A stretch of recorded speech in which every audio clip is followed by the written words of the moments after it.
我在宿舍直播，被网友发现天花板漏水，大家纷纷让我找校工来修。只有一条弹幕说：“你们这个宿舍是个棺材房，住在里面的人都没法活着离开。”时间是晚上11点，看到那条弹幕，我脊梁骨忽地腾起一片凉气。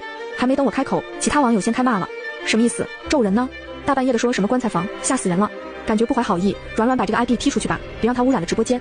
我愣神的功夫里，那人发了第二条弹幕：“有门无窗，风水大忌，生气进不来，死气出不去。”久而久之，里面的人都活不下来。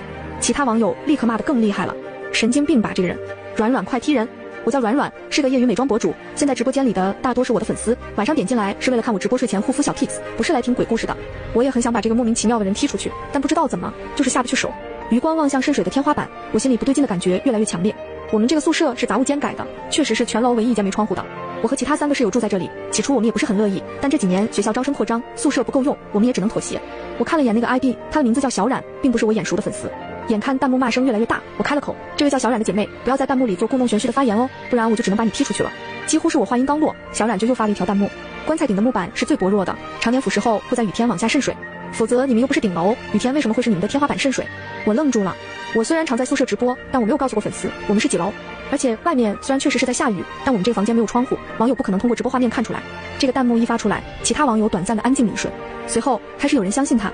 卧槽，我开始害怕了，他说的好像有点依据，但很快有别人反驳：“软软的 IPD 最近基本都在降雨，这个小冉应该就是蒙的，大半夜的也不知道是什么意图，软软快踢人吧。”我看着这个小冉的 ID， 背上的寒气越来越重。他猜的都没错，我们这个房间只有雨天才会天花板渗水，可我们明明不是顶层，而且我问过其他寝室的朋友，无论是同一层的还是其他楼层的，他们的房间都没有这个问题。于是我轻声开了口：“你说我们寝室是棺材房，那棺材房有什么背后的含义？”几秒后，我的心脏骤然一跳。也许是为了和其他网友的弹幕区别开，小冉把自己的字调成了红色，在屏幕上看着，分明像写：“你请做成棺材房是为了陪葬，你们宿舍4个人，其中有1个是死人，也就是墓主，其他的3个是祭品。”这句话让我的头皮一炸。我回过头去，悄无声息地看向我的室友们。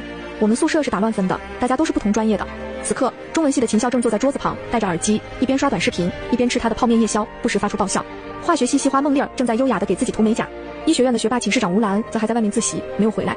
大家看上去都是再正常不过的女大学生，平日里关系一向融洽。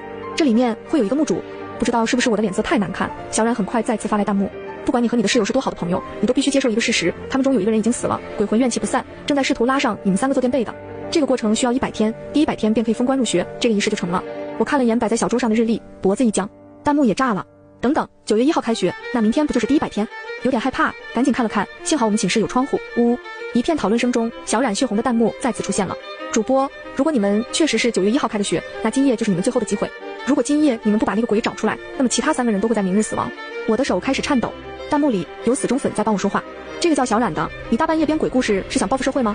软软的老粉都知道他胆子特别小，恐怖片都不敢看的好吗？软软，你要不要先出去透透气？你们宿舍没窗户的话，确实不通风，看你脸色好差。就是软软出去转转吧。这个小冉不是说你们没人能离开吗？只要你去楼下转一圈，不就能证明他在瞎说了？我拿起手机站了起来。的确，只要我下一趟楼直播给所有人看我离开了，他的话也就不证自破了。心思已定，我拿着手机一边直播一边往外走。然而就在我路过门口的时候，身后突然伸过来一只手，抓住了我的手腕。那手很凉，我惊得几乎要尖叫一声，猛地回头，我对上了一双藏在厚厚镜片后的眼睛，是秦笑。他原本看短视频看得入神，却在我经过时猛地一把抓住了我。软软，这么晚了？秦笑的眼睛一眨不眨地看着我，你干什么去？镜片反射着头顶白炽灯的光，我看不清秦笑的眼神，不知道是不是心理作用，我突然觉得秦笑比平时显得陌生。我喉头发涩，费力地咽了下唾沫，才开口道：“我出去转转。”秦笑皱皱眉，雨这么大，他这是不允许我出门？难道秦笑就是墓主？在这个念头冒出来时，我骤然发现我的思维好像已经在跟着小冉走了。然而就在我思考着怎样挣脱秦笑时，他却主动松开了手，回身取过一把伞，秦笑递给我，带上伞，顺便接一下兰姐。我接过伞，赶紧出了寝室门。我刚刚以为秦笑不会让我离开，但他没有阻拦我。难道是？心里突突打着鼓，一个念头浮了上来，是因为吴兰还没有回来。对，按照小冉的说法，墓主需要3个祭品，缺一不可。现在吴兰还没有回来，而秦笑也并不知道我已经发现了不对劲，所以他认为我出去发了消息：“兰姐，先别回来。”没人回复，我又给吴兰打了个电话，她也没有接，估计是在路上。算了，还是先下楼吧，也许我能在她从自习室回来的路上拦住她。刚刚联系吴兰的功夫里，我已经穿越了整条长长的走廊，来到了电梯间的门口。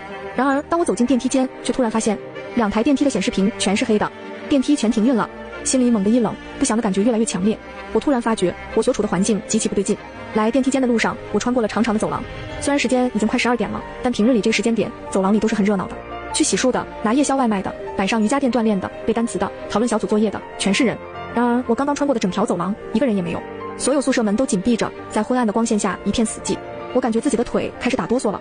此刻，那台用来直播的手机里，网友的弹幕在越刷越多，都是催我快下楼的。但诡异的是，刚刚一直在不停打字发言的小冉，却再也没有出现。吞了吞口水，我看向电梯间旁边的消防通道大门，推开大门就是楼梯，我们在3楼，冲下去或许只需要短短1分钟。只要出了宿舍楼，一切就都好了。心思已定，我冲进了楼梯间，往下跑去。脑子里只有一个念头，我要离开这个宿舍，越远越好。楼梯间和走廊一样，一个人都没有。我狂奔下楼，飞快地下了2层，也许是太过慌张，在下到最后1层的时候，我一脚踩空，整个人直接摔了出去。手机从手上脱手，我赶紧跌跌撞撞地爬起来，将它捡起。好在直播并没有断。好了，我到1层了。我对着手机大声道，像是在给自己壮胆。然而屏幕里却是一片死寂，所有网友的弹幕似乎都停了。几秒后，才有几个弹幕冒了出来，内容一模一样。软软，你回头看一下。我头皮骤然一炸，不对劲的感觉在心头疯狂涌出。我的确意识到了，我已经往下了2层了，但这不是1楼。我回过头一看，鸡皮疙瘩立刻炸了一身。身后的数字明晃晃的还是3，我还在3楼。3，鬼打墙。如果说之前我虽然已经下意识的跟着小冉的思维走了，但心里还是抱着他在瞎说的侥幸念头，那么这一刻我才真的意识到，不是自己吓自己，我确实遇到了科学无法解释的事情。手机屏幕上网友们的弹幕已经开始一片一片地刷过，主要分成2派，一派和我一样吓坏了。刚刚直播大家都看见了，软软是真的往下跑了2层啊，这就是鬼打墙，他离不开这层楼。小冉说的是真的。另一派则对鬼神之说还是无法接受，于是开始转怀疑我。软软，这是不是你跟你的托为了流量在联合整活啊？对啊，我也倾向于这是主播自导自演的。所谓的鬼打墙，其实就是在2层楼都贴上3，拙劣的障眼法罢了。不过主播这个演技是真的可以，瞧这小脸下的煞白，跟鬼似的，哈哈哈。后面发言的基本都是直播间新涌入的网友，他们不认识我，因此肆无忌惮的调侃起来，更有甚者开始骂我，说我为了流量不择手段。而我根本顾不得这些了，看向手机屏幕，我声音颤抖，小冉，小冉你还在吗？没有任何回应。小冉没有再发出一条弹幕。心头的绝望越来越浓，我站在空旷死寂的楼梯间中，叫天天不应，叫地地不灵。我既不能跑出这栋宿舍楼，又不想回那个诡异的宿舍，面对人鬼不知的室友。就在这时，楼下突然传来了另一个人的脚步声，一下再一下，鞋跟缓慢地敲击着地面，节奏均匀。在一片死寂中，这脚步声竟然像鼓点一般富有美感。它从下往上，离我越来越近，我僵在原地，腿像是被冻住了，连跑都跑不了。黑暗中，一个人影渐渐浮现，黑色长发，白色衣裙。我眼睁睁地看着他走到我面前。软软，对方轻声道，你站在这干嘛呢？我回过神来，终于就着昏暗的光线看清了来人，是吴兰。兰姐，我喉头动了动。几个室友中，我和吴兰关系最好，虽然认识时间不长，但已经是非常亲密的朋友。我刚入学的时候被渣男学长骗了一大笔钱，是兰姐上门帮我把钱要了回来。之后我急性阑尾炎要动手术，也是兰姐一直在医院陪我。兰姐，我给你发了消息打了电话，你怎么都不回我？我一把抓住吴兰，她惊讶地看向神情激动的我，摸出手机瞧了瞧，我在路上，外面雨太大了，我就没听见手机响，你这是咋了？我说不出话，心中绝望又庆幸。绝望的是最后一个祭品回归了，庆幸的是在这个绝境中，我总算有了同伴可以依靠。我的大脑已经在恐惧之中完全无法运转，小冉又联系不上，但吴兰素来聪明又沉稳，她肯定能比我更冷静理智地面对这一切。果然，吴兰听我说了全过程，脸上虽然也极度震惊，但很快镇定了下来。我刚刚从楼门口进来的时候，一切还是正常的。她思索，你别慌，我们再试一次。于是吴兰和我又在楼梯间走了几次。很快，我在宿舍直播，被网友发现天花板